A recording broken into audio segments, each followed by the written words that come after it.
Facebook, YouTube, Twitter, Vincent Princess, SoundCloud, SoundClick, all my new subscribers. How y'all doing? Uh, just going to talk about the NFL so much.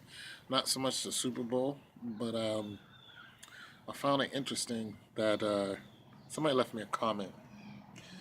They said that all you need to fix a game is a quarterback, a receiver, and a defensive player. I think that's what they said.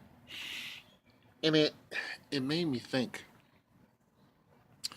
It's like a quarterback and a receiver.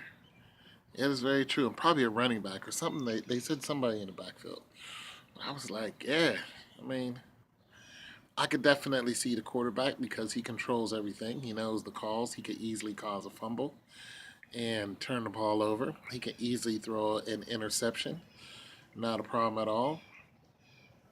A receiver, definitely, because a receiver can cough the ball up easily. Um, and some people now we're to a point where we know the we know the NFL and the NBA. We know the NFL is fixed, but now we're to the point where we're trying to those of us who believe it's fixed. There's a lot of people who don't believe it's fixed. They're like Tom Brady is, hail Tom Brady.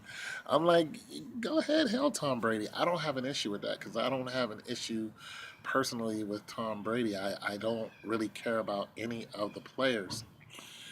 But as far as the NFL itself, I believe it's fixed. Now we're trying to figure out like who's on the take, like what I'm saying. I mean, down to the kicker or the lineman. I mean, what I'm saying.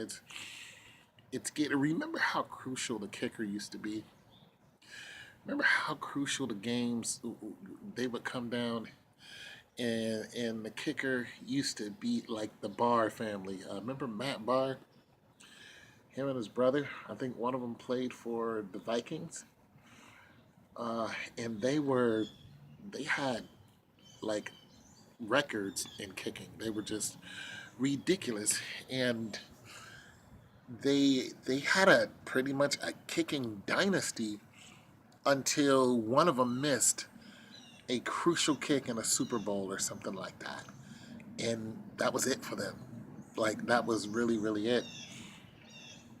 And when you start looking at the history of football, you start going, when did it all become fixed?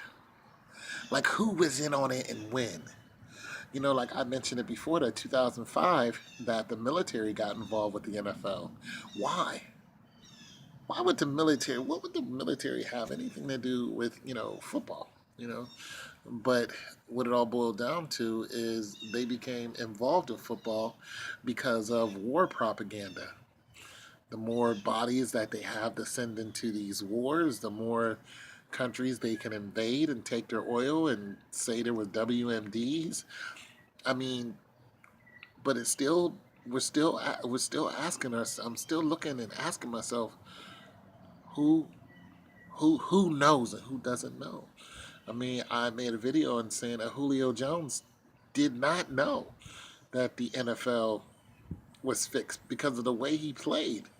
You know, on the other side of the ball, Edelman. You know what I'm saying? I believe he knows. I believe damn well he knows. Their demeanor on the other side of the ball was just ridiculous.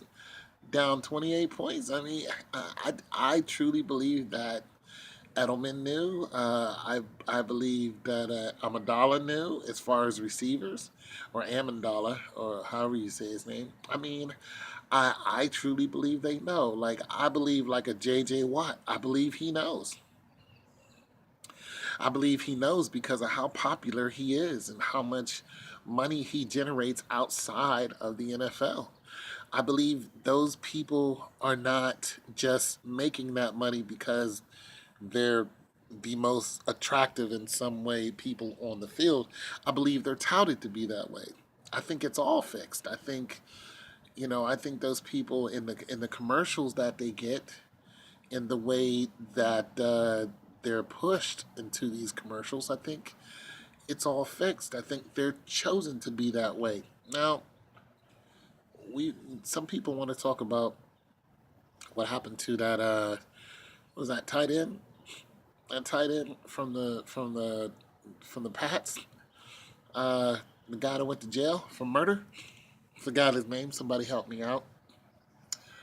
And they're trying to say that, or they were asking me, what do I think about it? Do I think that he was set up?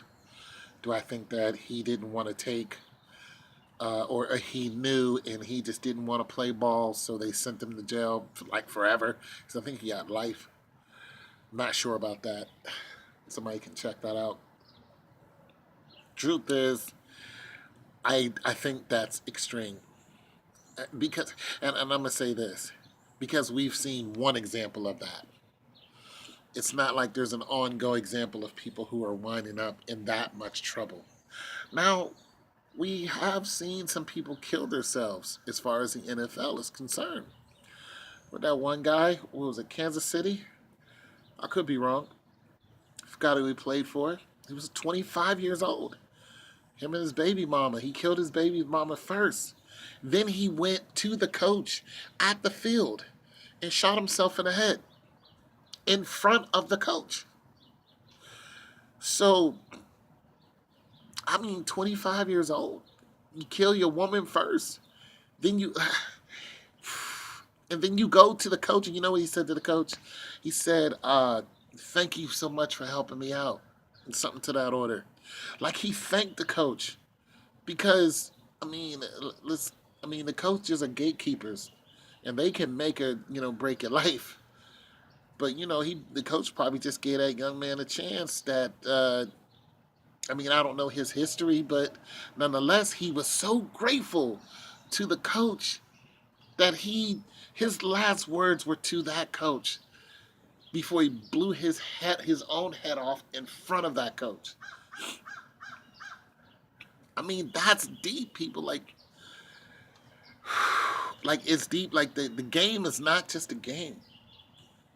Like the NFL is not just a game. It's a committed lifestyle when you sign on that dotted line, and it does not necessarily mean it's in your favor. I mean, the boys got their hands all into the NFL. You know what I'm saying? As far as betting and all that, you know, I mean, it's deep, and you gotta be really. You just got your mind just gotta be oblivious to the fact that it's fixed simply because you don't want to believe it. With all the influence that the NFL has, you just got to be like, you know what? I just don't want to believe it. And you know what? There's nothing wrong with that. That's fine if you choose not to believe it. Uh, that's your choice because of what the NFL does for you. It may give you some euphoric feeling. It may help you make money. So it's like, why, say, why beat the hand that feeds me or whatever the saying is, or you know what I'm saying. Uh, but nonetheless, so I get it why some people are like, I don't care if it's fixed. It feeds my family, and that's what's up. Not mad about that at all. But the truth is, it is fixed. It's heavily fixed. It's influenced heavily, and it's fixed not just in to the point where every year these games are scheduled and fixed that year. I believe it's like the presidency. I believe the same people who fixed the presidency fixed the NFL because it's all cyclical. It's all cyclical. Look at it. Look, the Simpsons were talking about how Donald Trump was going to win the presidency 20 years ago. That's not an accident. They predicted his moves. You know, the waving of the hand, the going down the escalator. Come on, Oprah been talking to Donald Trump about being president 20 years ago. It was ridiculous. Actually, more than that.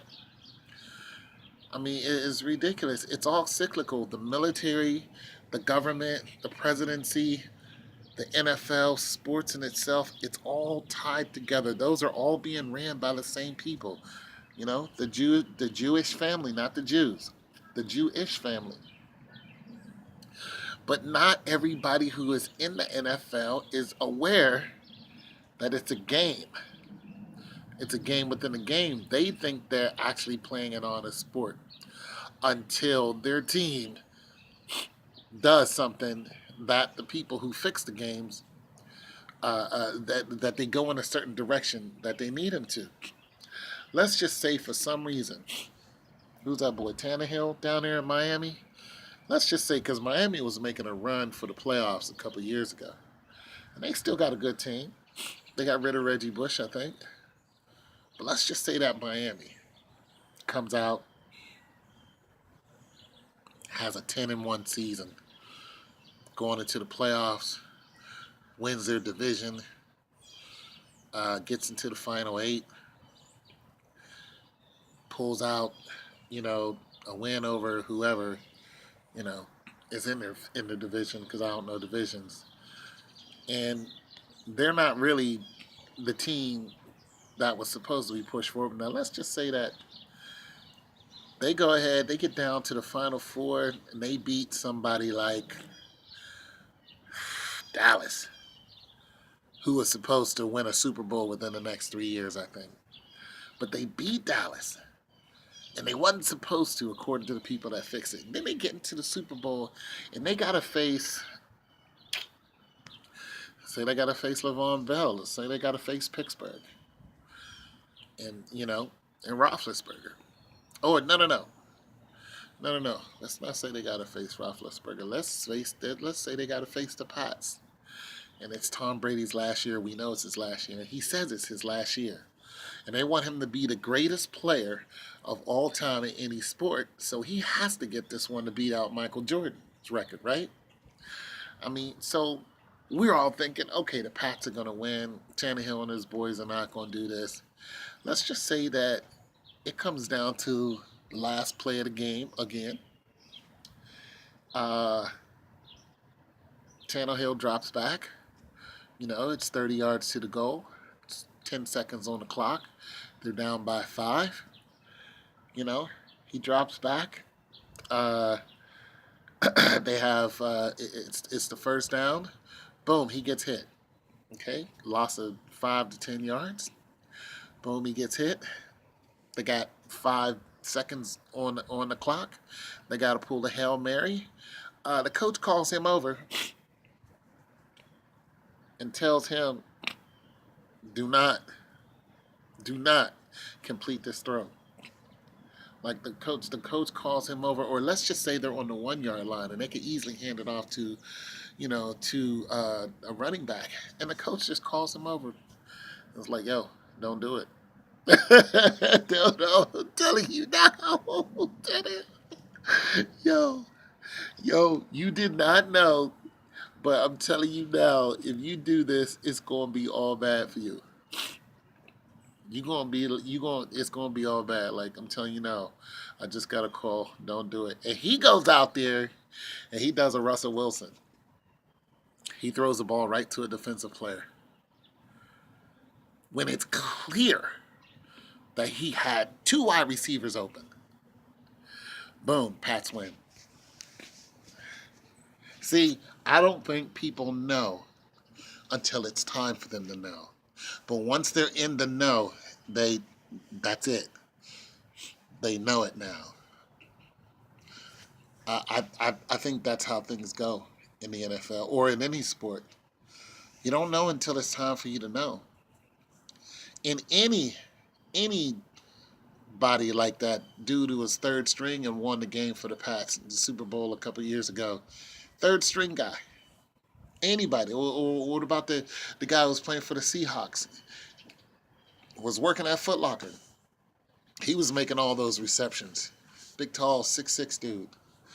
I mean, I don't think it's until it's time for you to know. Anybody. Anyways, tell me what you guys think. It's your boy Tone 202.